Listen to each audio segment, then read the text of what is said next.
Hello music fans, welcome to the Death by Unicorn channel.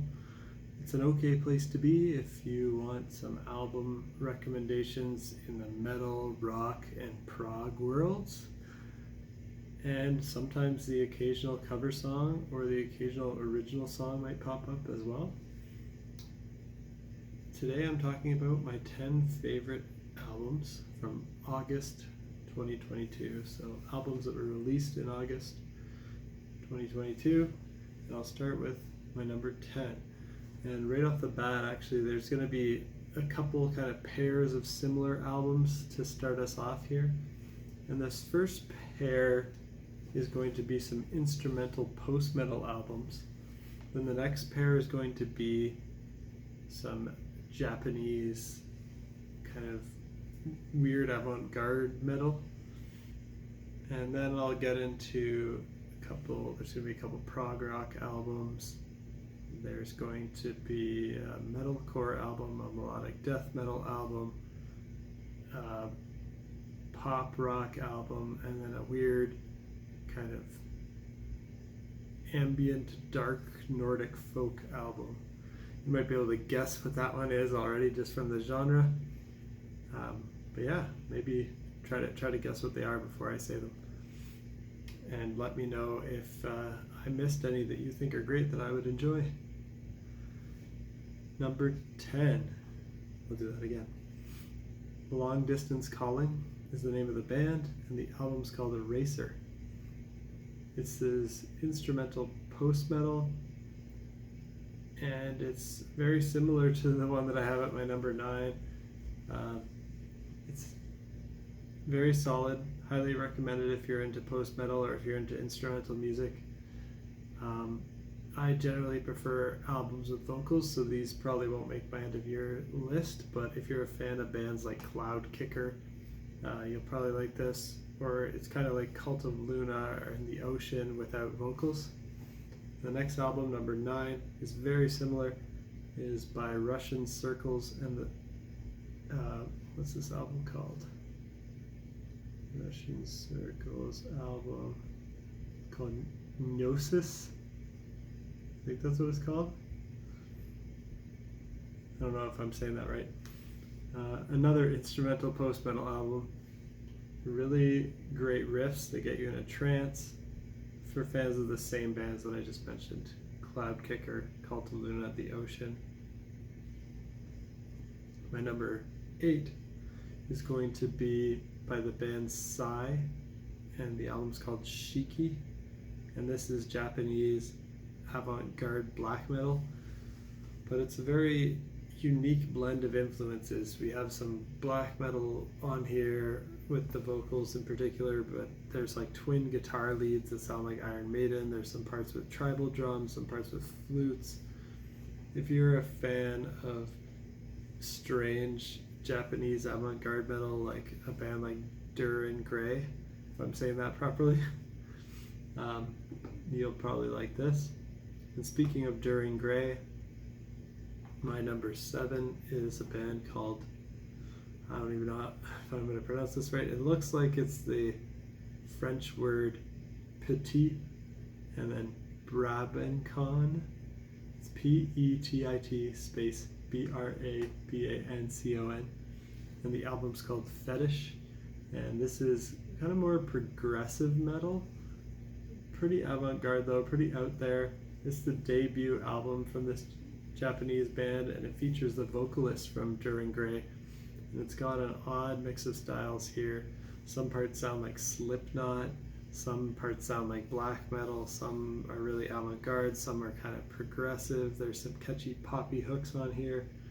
The vocals might be a bit of an acquired taste, but I got used to them from Duran Grey already, so if you're a fan of that, you'll probably like this.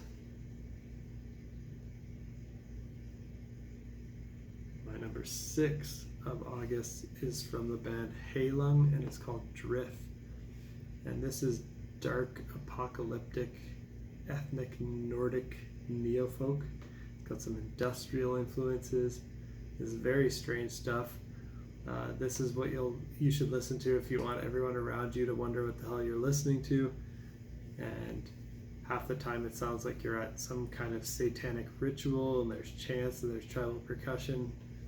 There's very weird male vocals, but other times there's female vocals as well at some of the more beautiful, peaceful, and serene parts. My number 5 is by the band Lonely Robot, and it's called A Model Life. And this is progressive rock, leaning more towards progressive pop and art rock, as it's not super proggy, and it has some beautiful melodies and soft songs on here, a lot of ballads, but I was surprisingly very captivated by them. They're pretty memorable. If you're a fan of bands like Pink Floyd and Steven Wilson, you'll like this. And now we're at my number 4, which is by the band Muse, and it's called Will of the People. This is pop rock, but it's got a lot of influences thrown in. There's a couple of songs with some metal influence. You can always hear that classical and symphonic influence, and then that kind of 90s alternative rock, a little bit of Radiohead vibes and some U2 vibes. Also some progressive influences. Most of the songs on here are just really catchy pop rock songs with really solid hooks and melodies and Matt Bellamy's typical vocal sound. And it's really cool to hear them play the excellent guitar solos that they have on this album. It's great to hear great guitar solos in some pop songs. You don't hear that very often these days. And then there's a couple of songs on here with some metal influence, so those ones are my favorite. Those are Won't Stand Down and Kill or Be Killed. The first track, Will of the People, kind of reminds me of Marilyn Manson's The Beautiful People, which is a little bit strange, kind of a strange person to rip off, as Marilyn Manson's not really viewed favorably these days due to some allegations against him. So yeah, I found that was kind of strange. I don't know if that was an accident that they kind of borrowed that rhythm and that vibe. I'll give them the benefit of the doubt. And the album, I mean, as a whole, kind of sounds like if Queen and ABBA combined with U2 and Van Halen, but had the occasional groovy metal breakdown like Lamb of God. That's kind of what you would get here. There's no screaming or brutal vocals or anything, so it's all very accessible. So this is probably the most normal sounding album on here. If you're just a casual pop fan, this is probably the one on my list that you would want to check out. And my number 3 is by the band Motor Psycho, and it's called Ancient Astronauts. This is progressive rock, and it's just 4 tracks, but it's a 43-minute album, so you've got some long epic tracks on here. The last one's a 22-minute epic. If you're a fan of a band like Deer Hunter, I think you'll like this because it's got a bit of that indie rock vibe mixed in with the prog. And my number 2 of August is by the band Norma Jean, and it's called Death Rattle Sing For Me. This is melodic metalcore, I guess, with some mathcore thrown in, some post-hardcore influences. Really an excellent metalcore release, probably in my top 5 metalcore albums of the year so far. And it's great to hear some interesting composition and production thrown in the metalcore genre.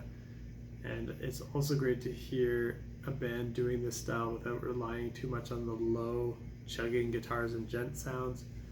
If you're a fan of bands like Every Time I Die and Under Oath, you'll probably like this. And now we've made it to my number 1, my favorite album of August, which is by Soilwork, and it's called Overgiven Hetten. This is melodic death metal with progressive influences, lots of catchy melodies and choruses, lots of great singing, also some solid screaming. It goes beyond the typical melodic death metal sound. Some parts are catchy enough to be radio pop rock, other parts are progressive and experimental. There are instruments on here that you wouldn't expect to be in a melodic death metal album, like violins and saxophones on some of the songs. Although I wasn't sure if they were real, they might be synth. but they sound real to me. And to kind of describe it with some comparisons, it's kind of like a blend of In Flames meets Dream Theater. Hopefully there are some albums on this top 10 that sound like they'd be up your alley and you check them out and you enjoy them. Let me know if there's anything else that I missed that you think I'd enjoy. Till next time, peace out.